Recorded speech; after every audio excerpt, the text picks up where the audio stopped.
بسم اللہ الرحمن الرحیم۔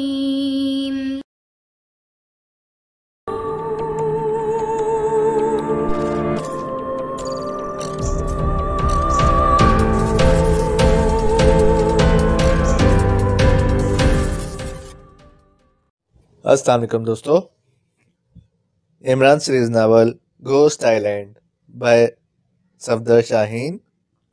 اگر آپ نے ابھی تک ہمارے چینل جاسوسی دنیا کو سبسکرائب نہیں کیا تو سبسکرائب کریں اور بیل آئیکن پر کلک کیجیے۔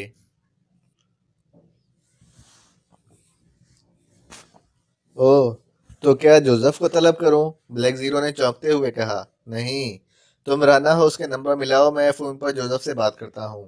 عمران نے سر ہلا کر کہا تو بلیک زیرو نے فون کا ریسیور اٹھایا اور رانا ہاؤس کے نمبر پریس کرنے لگا اور پھر ریسیور عمران کے حوالے کر دیا۔ ہیلو، جوزف بول رہا ہوں۔ کیا کر رہے ہو کالے گرگٹ؟ عمران نے لاؤڈر کا بٹن پریس کر کے کہا۔ ہو باس آپ؟ جوزف نے بے ڈھنگے پن سے ہنستے ہوئے کہا۔ اچھا تو ہو کر رہے ہو آج کل، کیوں؟ عمران نے وسیلے لہجے میں کہا۔ اوہ نو باس، یہاں کوئی کام ہو تو کروں، جوزف نے جلدی سے کہا۔ اچھا یہ بتاؤ کہ ٹانگو قبیلہ افریقی ہے یا ریڈ انڈین؟ اوہ ٹانگو، یہ قبیلہ تو افریقہ کے تاریک جنگلات میں ہے باس، دوسری طرف سے جوزف کی حیرت بھری آواز سنائی دی۔ اس قبیلے کے بارے میں تم بھی کچھ جانتے ہو؟ فوراً بتانا شروع کر دو، عمران نے کہا۔ باس یہ قبیلہ صدیوں پرانا اور آدم خور قبیلہ ہے، دوسرے قبیلے ٹانگو قبیلے سے خوفزدہ رہتے ہیں اور ایسی حدود میں قدم بھی نہیں رکھتے۔ یہ قبیلہ ایک صدیوں پرانی روح کا پجاری ہے اور ہر ماہ کی 14ویں رات اس روح کو 3 انسانوں کا خون پیش کیا جاتا ہے۔ قبیلے کے عقدے کے مطابق وہ روح خون کی قربانی سے خوش ہو جاتی ہے اور قبیلے کی غذا بننے کے لیے روزانہ کسی اجنبی نوجوان کو قبیلے میں بھیجتی ہے، جوزف نے مسلسل بولتے ہوئے کہا۔ کیا وہ شہزادی سنکھا ہولی کی روح ہے؟ اوہ، آپ کو کیسے پتا چلا باس؟ جوزف کی دوسری جانب سے سرسراتی ہوئی آواز سنائی دی۔ وہ آج میرے فلیٹ میں آئی تھی میرا خون پینے کے لیے، لیکن میں وہاں موجود نہیں تھا، عمران نے مسکراتے ہوئے کہا۔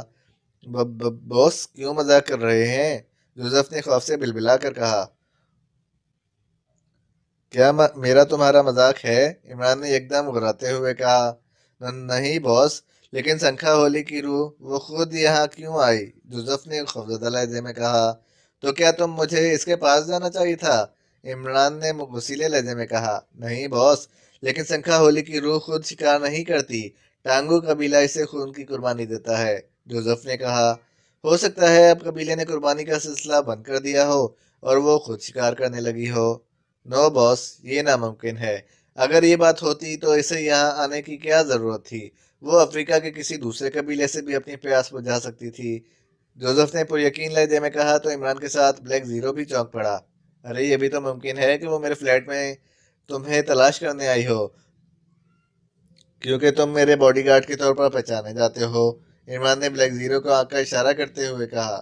اوہ باس، ایسا مت کہیں، یہ درست ہے کہ ٹانگو قبیلے کی میرے قبیلے سے دشمنی چلی آ رہی ہے، لیکن یہ میرے پیدا ہونے سے پہلے کی بات ہے، جب دونوں قبیلوں میں صلح ہو گئی تھی۔ پھر میرے وہاں سے پاکستان چلے آنے کے بعد دوبارہ ٹانگو قبیلے کے ایک سردار نے ہمارے قبیلے کے 2 جوانوں کو پکڑ کر ہم قتل کیا، تو پھر سے یہ دشمنی چل پڑی، جوزف نے گھبرائی ہوئی آواز میں کہا۔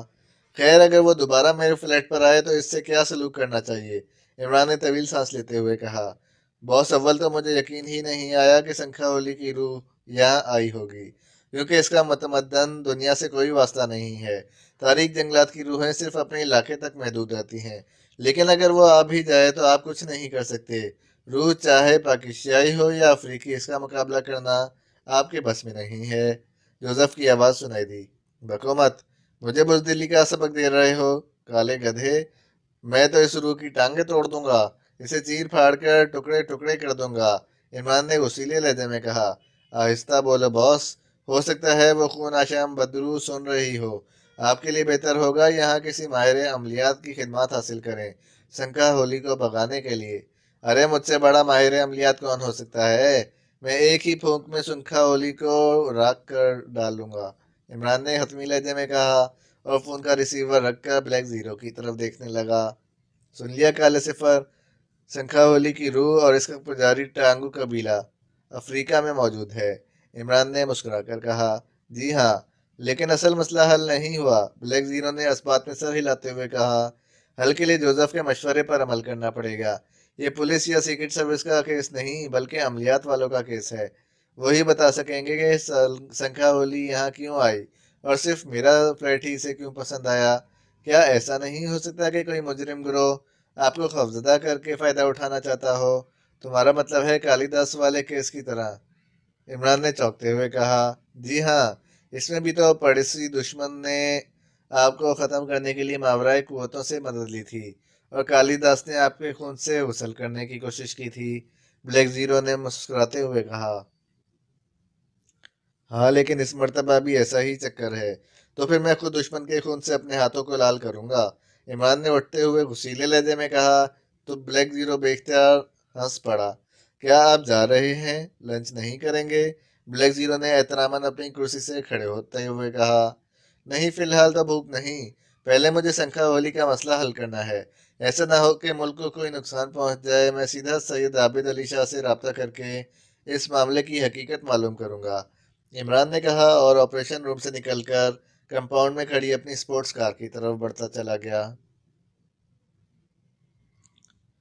سید عابد علی شاہ اس وقت اپنے گھر میں ہی تھے اور اپنے مخصوص حجرے میں تنہا بیٹھے تسبیح پڑھ رہے تھے۔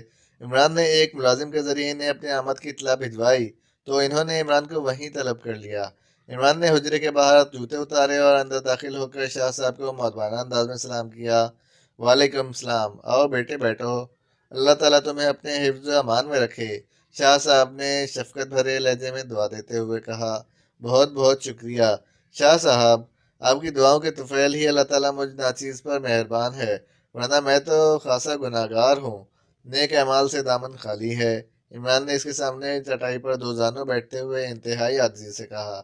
ارے کون کہتا ہے کہ نیک اعمال سے تمہارا دامن خالی ہے؟ شاہ صاحب نے حیرت بھرے لہجے میں کہا۔ کہتا تو کوئی نہیں شاہ صاحب، لیکن مجھے تو احساس ہے کہ میں تمام دینی فرائض مکمل پابندی سے ادا نہیں کر پاتا۔ جب آپ کی خدمت میں حاضر ہوتا ہوں تو یہ احساس اور بڑھ جاتا ہے اور دل چاہتا ہے کہ سب کچھ چھوڑ کر فقیری درویشی اختیار کر کے ساری عمر عبادت میں گزار دوں۔ عمران نے کہا تو شاہ صاحب کے چہرے پر انتہائی مسرت پھیل گئی۔ بیٹے، یہ احساس ہی انسان کو معراج پر پہنچا دیتا ہے اور ایسے ہی حساس لوگوں کو اللہ تعالیٰ بلند مرتبہ عطا فرماتا ہے۔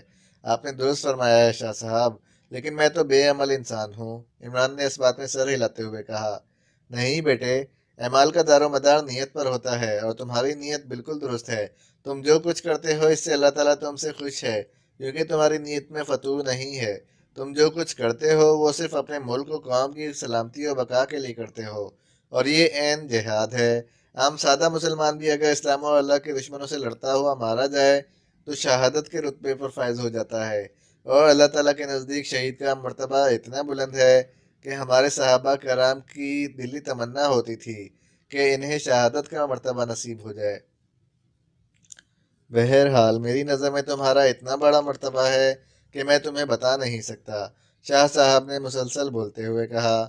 یہ آپ کی مہربانی اور شفقت ہے شاہ صاحب، ورنہ میں تو خود کو شہیدوں کے پیروں کی خاک کے برابر بھی نہیں سمجھتا۔ باقی جو کچھ کرتا ہوں کوشش کرتا ہوں اسے بھول جاؤں تاکہ اگلے کام کے لیے اپنے ذہن کو تازہ رکھ سکوں۔ کوشش کرتا ہوں کہ اپنے ملک اور قوم کی سلامتی کے خلاف اٹھنے والے ہر ہاتھ کو توڑ ڈالوں، پاک ایشیا کو نقصان پہنچانے والوں کو عبرتناک سزا دوں، عمران نے انتہائی عاجزانہ انداز میں کہا۔ اللہ تعالیٰ تمہیں ہمیشہ سرخرو کرے بیٹا۔ مجھے معلوم ہے کہ جب بھی ملک کی سلامتی کے سلسلے میں تمہیں کوئی الجھن و پریشانی ہوتی ہے تو تم مجھے ضرور یاد کرتے ہو۔ بتاؤ کیا معاملہ ہے؟ شاہ صاحب نے مسکراتے ہوئے کہا تو عمران نے انہیں سپر فیاض کے ساتھ پیش آنے والے واقعہ تفصیل سے بتا دیا۔ بیٹے، یہ واقعہ تمہارے فلیٹ میں لیکن تمہاری غیر موجودگی میں رونما ہوا ہے، اور یہ غلط بھی نہیں ہو سکتا کیونکہ ارواح اور جنات کا وجود ہے۔ طاغوتی قوتیں ہر دور میں اسلام کے خلاف اپنی گھناؤنی سازشوں اور ریشہ دوانیوں میں مصروف رہتی ہیں اور اب بھی مصروف ہیں۔ جس روح کا تم نے ذکر کیا ہے وہ بھی کسی شیطانی ذہن کے تابع ہوگی، کیونکہ کوئی روح یا بدروح اپنی مرضی سے کچھ نہیں کرتی بلکہ انہیں تابع کر کے ان سے کام لیا جاتا ہے۔ گویا سنکھا ہولی کی روح کسی عامل کے حکم پر میرے فلیٹ میں آئی تھی، یقیناً، لیکن فی الوقت میں یہ نہیں بتا سکتا کہ وہ عامل کون ہے اور اس کا مقصد کیا ہے، کیونکہ غیب کا علم صرف اللہ تعالیٰ کو ہے۔ البتہ میں آج رات معلوم کرنے کی کوشش کروں گا، تم صبح کسی وقت مجھے فون کر لینا۔ بہت بہتر، میں خود حاضر ہو جاؤں گا جناب۔ ٹھیک ہے، لیکن ہوشیار رہنا، ایک بدروح کا تمہارے فلیٹ میں آنا خالی غلط نہیں ہو سکتا، وہ یقیناً تمہیں کوئی نقصان پہنچانے آئی ہے یا تم سے کوئی اہم کام لینا چاہتی ہے۔ شاہ صاحب نے عمران کو ہدایت کرتے ہوئے کہا۔ شکریہ شاہ صاحب، میں خیال رکھوں گا، اب اجازت دیجیے۔ عمران نے بڑی انکساری سے کہا۔ اللہ تعالیٰ تمہاری حفاظت فرمائے۔ اگر شنکھا ہولی کی روح دوبارہ تمہارے فلیٹ میں آئے تو خود پر آیت الکرسی پڑھ کر دم کر لینا، شاہ صاحب نے دعا دیتے ہوئے کہا۔ بہت بہتر شاہ صاحب، آیت الکرسی تو میں اکثر پڑھتا رہتا ہوں، عمران نے سر ہلا کر کہا۔ بہت اچھا کرتے ہو، لیکن موقع پر پڑھنا ضروری ہے بیٹا۔ شیطانی قوتوں سے خود کو محفوظ رکھنے کے لیے آیت الکرسی ایک ایسا حصار ہے جس میں شیطان یا شیطانی قوت داخل نہیں ہو سکتی، شاہ صاحب نے کہا تو عمران ان سے اجازت لے کر حجرے سے باہر آ گیا اور اپنی کار میں بیٹھ کر فلیٹ کی طرف روانہ ہو گیا۔ وہ سوچ رہا تھا کہ اگر شنکھا ہولی کی روح اسی کے لیے آئی ہے تو یقیناً وہ دوبارہ بھی ضرور آئے گی۔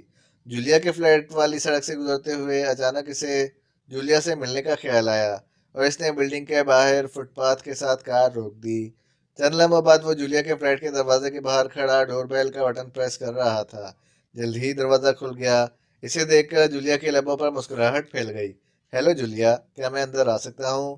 عمران نے شوق لہجے میں کہا تو جولیا ایک طرف ہٹ گئی۔ عمران اندر آیا تو جولیا نے دروازہ بند کر دیا۔ عمران جولیا کے ساتھ ڈرائنگ روم میں آیا تو اندر صفدر موجود تھا۔ عمران کو دیکھ کر صفدر مسکراتا ہوا اٹھ کھڑا ہوا۔ آئیے عمران صاحب، ہم ابھی آپ ہی کا ذکر کر رہے تھے، صفدر نے مسکراتے ہوئے کہا اور عمران سے مصافحہ کیا۔ کیوں؟ میں اتنا خوش قسمت کب سے ہو گیا ہوں کہ جولیا کی محفل میں میرا ذکر کیا جائے، عمران نے مسکراتے ہوئے کہا اور ایک صوفے پر بیٹھ گیا۔ جولیا اس کے سامنے والے صوفے پر بیٹھ گئی۔ اس میں خوش قسمتی کی کیا بات ہے؟ ہم تو اکثر آپ کو یاد کرتے رہتے ہیں، صفدر نے جلدی سے کہا۔ صرف تم ہی کرتے ہو، جولیا تو میرے نام سے ہی جل جاتی ہے، عمران نے جولیا کی طرف دیکھ کر شوخ لہجے میں کہا۔ بکو مت، چائے پیو گے؟ جولیا نے مصنوعی غصے سے اسے ڈانٹتے ہوئے کہا۔ دیکھا، مجھے چائے پر ٹرخانا چاہتی ہے، حالانکہ یہ لنچ ٹائم ہے، عمران نے صفدر سے کہا۔ جی ہاں، ہم لنچ کے لیے باہر جانے والے تھے، آپ بھی ہمارے ساتھ چلیں، صفدر نے سر ہلا کر مسکراتے ہوئے کہا۔ نہیں پیارے، خواہ مخواہ جولیا کا پرس خالی ہو جائے گا، عمران نے انکار کرتے ہوئے سنجیدہ لہجے میں کہا۔ تو کیا تمہارا پرس خالی ہے؟ تم بل ادا کر دینا، جولیا نے مسکراتے ہوئے کہا۔ انہی بلز نے تو مجھے کنگال کر ڈالا ہے، مہینہ شروع ہوتے ہی بلوں کی بارش ہونے لگتی ہے اور پرس کا وزن کم ہوتا چلا جاتا ہے۔ بجلی مہنگی ہونے کے ساتھ ہی مہنگائی میں اضافہ ہو جاتا ہے، ہر چیز کے ریٹ بڑھ جاتے ہیں، عمران نے بیچارگی سے کہا۔ بجلی کا دوسری چیزوں کی مہنگائی سے کیا تعلق؟ نہ ہو، لیکن لوگ تعلق پیدا کر لیتے ہیں۔ دھوبی کہتا ہے کہ بجلی مہنگی ہے اور استری اور واشنگ مشین چونکہ بجلی سے چلتی ہے اس لیے وہ دھلائی کے ریٹ بڑھانے پر مجبور ہے۔ دودھ والے کا موقف ہے کہ بھینسوں کو گرمی سے بچانے کے لیے اسے پنکھے چلانا پڑتے ہیں تاکہ گرمی سے بھینسوں کا دودھ ان کے اندر ہی خراب نہ ہو جائے۔ بیکری والے نے بھی مکھن اور انڈوں کے ریٹ بڑھا دیے ہیں کہ اسے مکھن کو پگھلنے اور انڈوں کو خراب ہونے سے بچانے کے لیے 24 گھنٹے فریزر چلانا پڑتا ہے۔ اب میں کس کس کی مثال دوں؟ عمران نے مسلسل بولتے ہوئے کہا تو صفدر اور جولیا بے اختیار ہنسنے لگے۔ خیر، آپ کے کھانے کا بل میں ادا کروں گا، صفدر نے مسکراتے ہوئے کہا۔ میں نے تھوڑی دیر پہلے تمہارے فلیٹ فون کیا تھا مگر تم موجود نہیں تھے، کہاں گئے ہوئے تھے؟ جولیا نے کہا۔ کہیں نہیں، سو رہا تھا، عمران نے جواب دیا۔ کیوں جھوٹ بول رہے ہو؟ سلیمان نے قسم کھا کر کہا تھا کہ تم کسی بدرو سے خوفزدہ ہو کر باہر گئے ہو۔ بدرو؟ کیا کوئی بدرو آپ کے فلیٹ میں موجود ہے؟ صفدر نے عمران سے پوچھا۔ ارے سلیمان سے بڑی اور کون بدرو ہو سکتی ہے؟ عمران نے منہ بنا کر کہا۔ چھپانے کی کوشش نہ کرو، جولیا نے سخت لہجے میں کہا۔ تم بھی دل جلانے کی کوشش نہ کرو، اس گھامڑ باورچی نے بدرو کا صرف نام سنا ہے، اگر دیکھ لیتا تو خود بدرو بن چکا ہوتا۔ تو کیا تم نے بدرو کو دیکھا ہے؟ جولیا نے جلدی سے پوچھا۔ میں تو اب بھی دیکھ رہا ہوں، لیکن بدرو کو نہیں، خوبصورت روح کو، عمران نے جولیا کی طرف دیکھتے ہوئے شوخ لہجے میں کہا۔ شٹ اپ، میں زندہ ہوں، جولیا نے غصیلے لہجے میں کہا۔ میں بھی ابھی زندہ ہوں، لہذا بقول کنفیوشس ابھی زندہ ہوں تو جی لینے دو، اپنے ہونٹوں کو تو سی لینے دو، ورنہ خوف کے مارے لنچ بھی نہ کر سکو گی۔ عمران نے مزاحیہ لہجے میں کہا تو صفدر مسکرانے لگا۔